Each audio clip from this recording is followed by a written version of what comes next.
up yet? Welcome back to Sunrise on the Hill, the place where people meet with politics, and the world is waking up to sweeping new tariffs with a twist as President Trump sends higher rates for dozens of our largest trading partners. Yeah, the president now says those tariffs will take effect in a week, but we're waiting to see how they will impact the economy today. U.S. markets haven't opened up just yet. Joining us from outside the White House is News Nation's Libby Dean. So, Libby, what's the president's message after signing that executive order last night?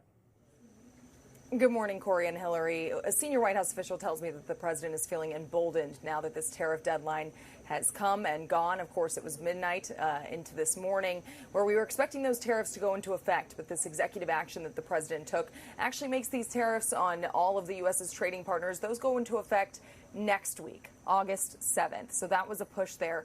But these tariffs are ranging all the way from 10% all the way up to 41%. And then separate from that, we also saw the Trump administration and the president make these deals with 12 of the U.S.'s top 18 trade partners. Those include Japan, South Korea, the UK, and the EU. All these deals, those involve a mix of tariffs as well as those billions of dollars of investment into the U.S. I want us to take a listen to the president's message as these tariffs were going into effect. We have made a few deals today that are excellent deals for the country. You know, we're taking in literally trillions of dollars for the country. This is making our country very rich and respected again.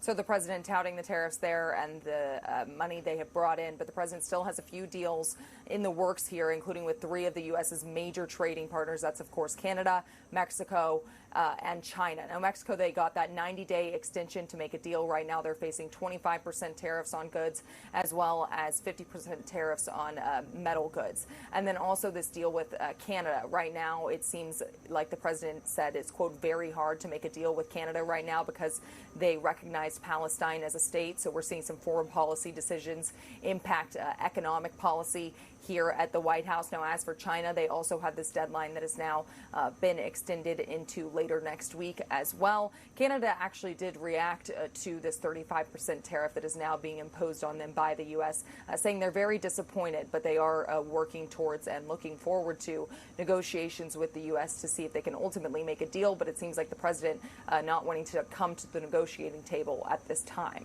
Corey, Hillary. And Libby, there's still like this little fly in the ointment, right? Just hours before the president signed off on those tariffs, a federal appeals court heard arguments over whether the tariffs are even legal.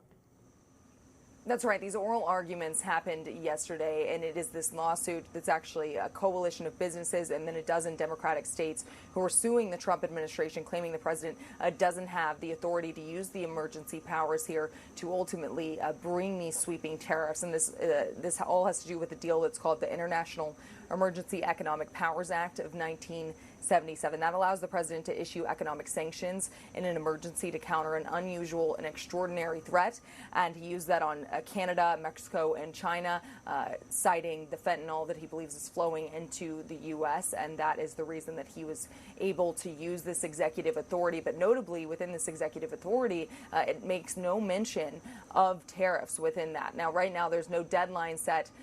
There's no timetable set for what this is going to look like moving forward in the courts, but this is certainly a lawsuit up against the Trump administration as the president tries to impose these sweeping tariffs, and some Democratic states as well as businesses don't want to see the president and don't think the president has the authority to do so.